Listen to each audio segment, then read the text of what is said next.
Hi guys, welcome to the Muddy Care channel. This video is going to be a little bit different in that I'm not giving tips and strategies to deal with your mental health or chronic condition, but this is actually my story, as I think it will make my advice have a little bit more meaning.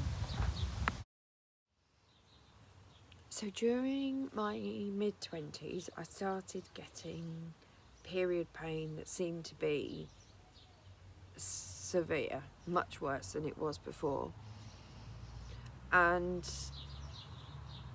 it started to interfere firstly with my social life. I would say I would start planning nights out around my period, so I wouldn't go out the week before my period or the week of my period, but those 2 weeks I would still go to work.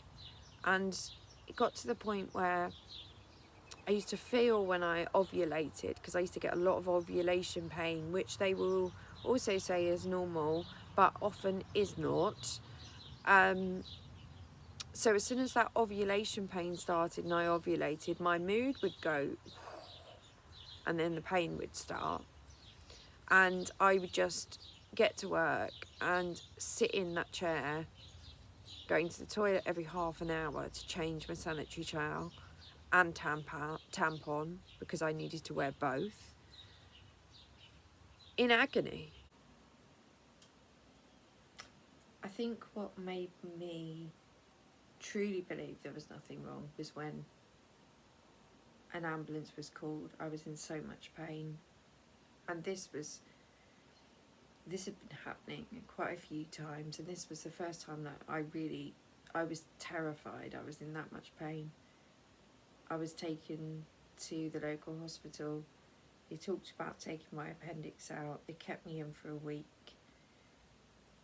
I had more scans and internal scans. And then the gynaecologist came round. My partner was sitting beside me, looked at my notes and said to me, "There's nothing wrong with you. You need to go on the contraceptive pill." And I think that was it. That was the last time. I just sort of gave up. By my 30s, I was on my feet all day. I was a radiographer, and the doctor, the GP, was giving me incredibly strong painkillers to get through the day, and I was taking them every day, and she was aware of that. There was no other way I could have worked. I was on my feet. I was having to move patients.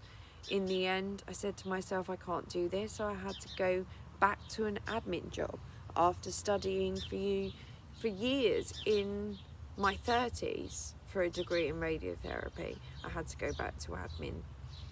And it was only that I started to have a lot of time off work that I got referred to an occupational therapist. And she listened to me, and not only did she listen to me, she got me in front of probably the best consultant around. And he said straight away, "I need to open you up and have a look." A month later, I had a laparoscopy. By this time as well, my stomach was so bloated, it was about 8 inches bigger than I was before, around the waist.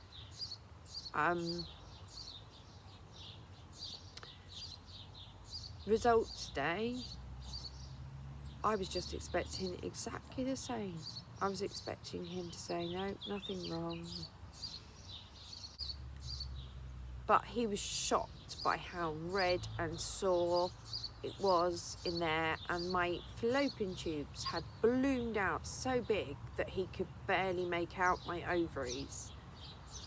And that's because they were blocked at both ends. So when I was trying to ovulate, my egg had nowhere to go, hence the pain. I know I should have been, and I was afterwards, very upset that I'm now infertile, especially when I know that had they listened to me at the time, had they done the right test, it would have been a simple course of antibiotics. But that day I wasn't angry about being infertile. I was just so relieved that I wasn't insane. I know that he told me that he'd have to remove my womb and my fallopian tubes. He said that routinely they didn't remove the ovaries, but we discussed it because I'd had cysts on my ovaries and I'd had so much pain in the ovary area. And to be honest, he spoke about menopause, but briefly. And it was at that moment, with all that going through my brain, that I made the decision for them to take my ovaries. And my warning would be, never make that decision without thinking.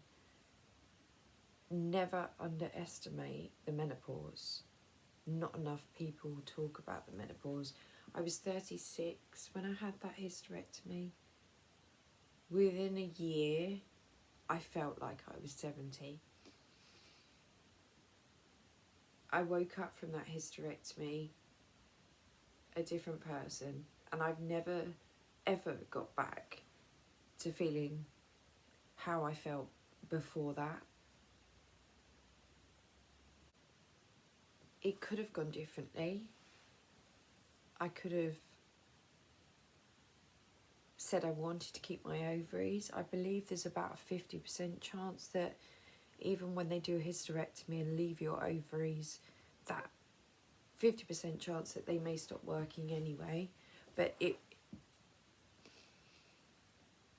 when they take out your ovaries surgically, it's called a surgical menopause.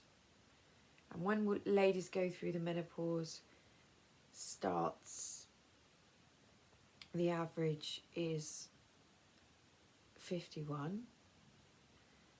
And it's a long process. In fact, sometimes some women are still going through that process when they hit 70. And during that time, estrogen levels lower, progesterone levels lower, testosterone levels lower. But they lower gently, gradually, as you get older. If you have your ovaries removed, immediately there is no more estrogen, no more progesterone, no more testosterone. My hysterectomy was traumatic. It's the only word to describe it. I can remember going in, I was alone and I was afraid. I'd been taking so many painkillers, I was terrified I was going to wake up in pain. The consultant that was meant to do my hysterectomy had been called away, and a doctor from another hospital came and did my operation. I spoke to him beforehand briefly, but very briefly. When I was put out, the next thing I remember is waking up and being frozen, so cold, colder than I'd ever felt, and my body was shaking uncontrollably from the cold. And there was people all around the bed and they were holding me down, and I could feel that my stomach was so painful, but I couldn't stop jerking around from being cold. And then I must have gone back under again. So then when I came round in recovery, I was uncomfortable but okay, and I went to the ward. The morphine drip, they took off me that day. I think that was the afternoon, and by the night they'd taken the morphine drip. And that night was pretty horrendous.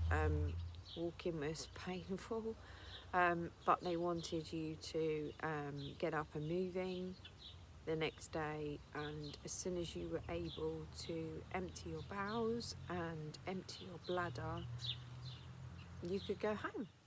Within a week, I was like the devil.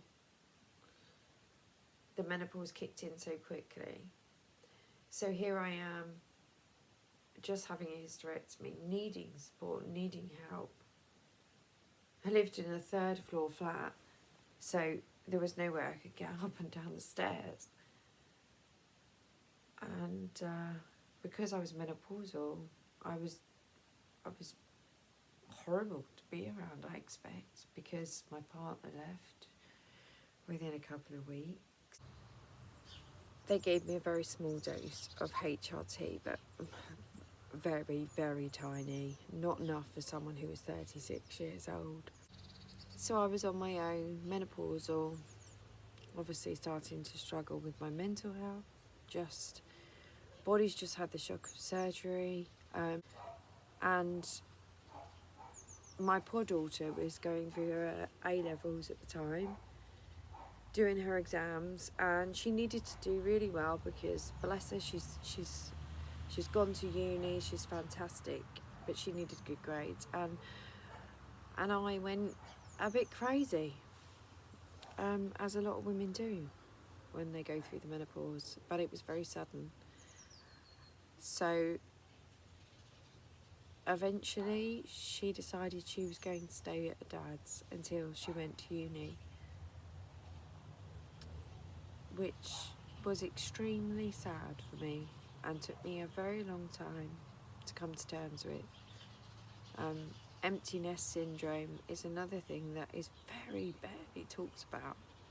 I was in a really poor place and not able to go back to work because for some reason I wasn't recovering from this hysterectomy. Little did I know that the aches and pains were arthritis, the exhaustion was fibromyalgia. At this point I didn't know that, just knew I couldn't work and I couldn't stay in London with rents, what it was.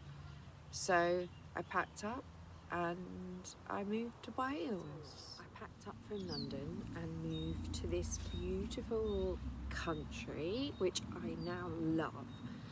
However, the first year and a half that I lived here, it was very hard.